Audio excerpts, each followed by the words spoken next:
Olá, pessoal!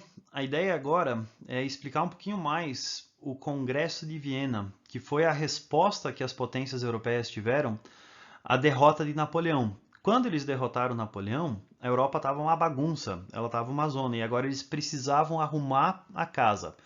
E a ideia aqui agora é explicar um pouco para você quais eram os princípios do Congresso de Viena e no final falar um pouco sobre a participação brasileira nesse congresso. Então, vamos lá. Então, como é que estava o mundo depois de Napoleão? Como é que estava a situação depois que Napoleão foi derrotado? Primeira coisa, a Europa estava uma zona. Né? Você teve queda de monarquias, reis perderam as suas coroas, dinastias foram encerradas, aconteceram conquistas territoriais. Né? Napoleão vai conquistar territórios, ele vai mexer no mapa, na organização que existia dentro do mapa. Então, assim, a Europa antes de Napoleão era muito diferente da Europa depois de Napoleão. E além disso, a América estava enfrentando processos de independência. Na América Espanhola, esse processo de independência começou com Napoleão, porque quando Napoleão enfraquece a Espanha, começam a surgir os libertadores da América, que são os generais que vão lutar pela independência da América Espanhola. E uma das regiões que vai se tornar independente, foi um dos primeiros países a se tornar independente, vai ser o Haiti, né, que foi colônia espanhola, depois era colônia francesa, e durante a segunda fase da Revolução Francesa, os escravos do Haiti vão se rebelar e vão acabar declarando a independência do Haiti. Ou seja, depois de Napoleão, a Europa estava uma bagunça e os ecos das ações de Napoleão estavam se espalhando para outros lugares, ameaçando bagunçar também as Américas. E como os países vencedores estavam preocupados com isso, eles se reuniram no Congresso de Viena para tentar arrumar isso. E esse Congresso de Viena, ele tem algumas características. Primeira característica, ele é reacionário, ele é reaça. O que é o reacionário?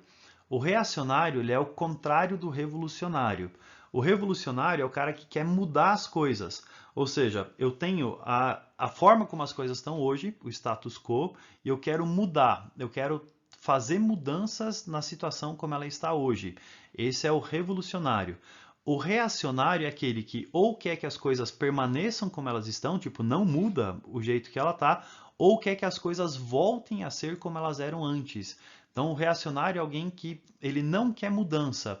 Ou, se ele quer mudança para que seja como era antes, né? Para evitar que você mude tudo. Então, o Congresso de Viena ele é reacionário. Ele queria que a Europa voltasse a ser como ela era antes de Napoleão. E a principal característica aqui é que o Congresso de Viena ele queria a volta do antigo regime, ele queria a volta do absolutismo.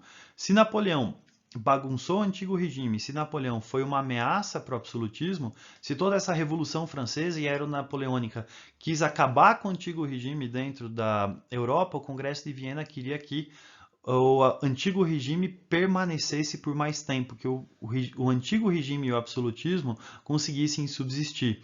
Por isso que ele é considerado reacionário. E para ele poder ser reacionário, né, para ele poder atingir o seu objetivo de preservar o antigo regime, ele tinha alguns princípios. Né, alguns princípios que nortearam as decisões do Congresso de Viena. Quais princípios são esses? Primeiro princípio, princípio da legitimidade. Legitimidade significa o seguinte: se um monarca foi derrubado, se ele foi tirado do poder, o seu legítimo herdeiro deve assumir o trono. Ou seja, se você tira um rei do poder e o cara ainda está vivo, coloca o cara de volta no poder. Não quero novas famílias, não quero novos reis, novas dinastias.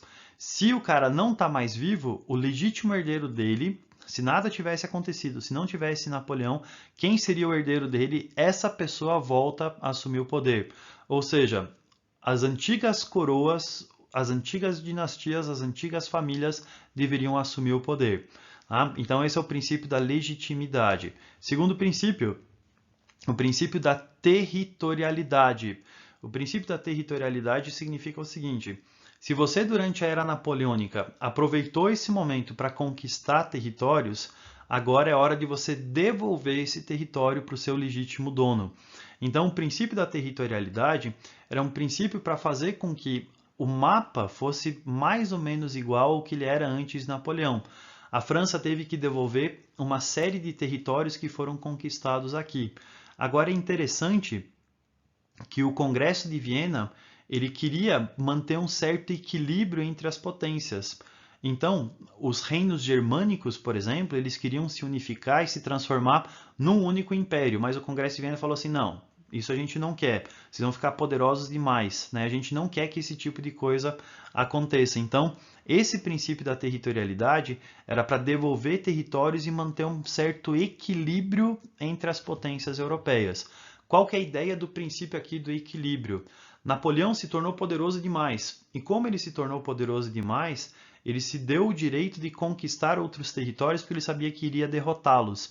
No princípio do equilíbrio, as potências europeias elas tinham que ter mais ou menos a mesma força, para evitar que um país se achasse no direito ou na força de conquistar outro território. Então, por causa desse princípio do equilíbrio, foi feita uma certa divisão entre os países europeus para que você tivesse as potências mais ou menos iguais. Inglaterra, França, Áustria. E por causa disso, eles impediram que os reinos germânicos se unificassem, né, sob comando da Prússia, porque ela ia se tornar poderosa demais. Ia desbalancear esse equilíbrio que o Congresso de Viena queria. E a outra questão é a formação de um master exército chamado de Santa Aliança. O que seria essa Santa Aliança? Seria um exército unificado dos países vencedores para evitar que um novo Napoleão aparecesse. Vai que aparece aí um novo Napoleão. Vai que aparece um novo maluco aí que quer conquistar territórios e vai ameaçar o antigo regime. Então os países teriam que se juntar para fazer uma frente unificada contra essa ameaça para evitar que o antigo regime, né, sofresse de novo. Então, esses princípios todos da legitimidade, territorialidade, equilíbrio e Santa Aliança são princípios que queriam que o antigo regime permanecesse e a Europa voltasse a ser como ela era antes da Revolução Francesa e antes de Napoleão. Por isso que a gente chama o Congresso de Viena de reacionário. E um destaque aqui é a atuação daquele que liderou esse congresso de Viena, né, um ministro chamado de Metternich. O Metternich ele foi responsável por conduzir todas as negociações que aconteciam aqui no Congresso de Viena, né, negociava com um, negociava com outro e tal. E a atuação do Metternich foi importante para impedir que a França fosse punida desproporcionalmente, né, como aconteceu com a Alemanha depois da Primeira Guerra Mundial com o Tratado de Versalhes.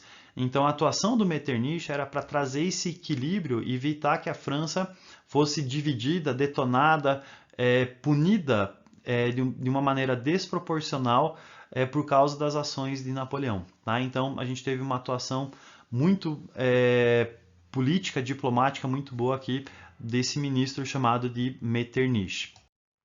E o Congresso de Viena também teve uma participação discreta do Brasil.